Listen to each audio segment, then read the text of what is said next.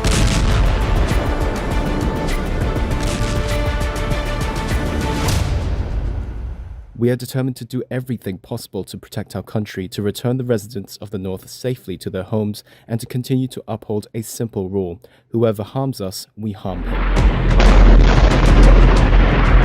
रविवार को हुए हमले ऐसे समय में हुए जब गाजा में लड़ाई रोकने के लिए आखिरी कोशिश के तहत काहिरा में फिर से बैठक हो रही थी।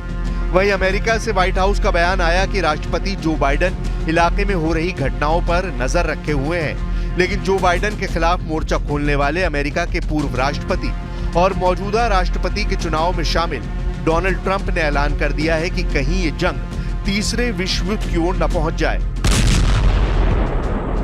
मध्यपूर में हमारे लिए कौन बातचीत कर रहा है? हर जगह बम गिर रहे हैं। स्लीपी जो कैलिफोर्निया के समुद्र तट पर सो रहे हैं, जिन्हें डेमोक्रेट्स ने जबरन बाहर कर दिया है, और कामरेड कमला अपने बहुत ही बुरे उपराष्ट्रपति उम्मीदवार टेम्पोन टिम के साथ बस यात्रा कर रही हैं। कहीं तीसरा विश्व युद्ध ना हो, क्योंकि हम वहीं जा रहे हैं, क्योंकि हम वहीं जा रहे हैं। वहीं नसरल्ला ने ऐलान किया है कि हिजबुल्लाह के रविवार के हमले ने गजा में युद्ध विराम के लिए एक मौका तैयार किया है। वहीं आईडीएफ ने ऐलान किया है कि लेबनान में हिजबुल्लाह के ठिकाने अभी भी उनके निशाने पर हैं और उत्तरी इजराइल में नागरिकों की सुरक्षा को सुनिश्चित करने के लिए इजरायली सेना किसी भी हद तक जा सकती है।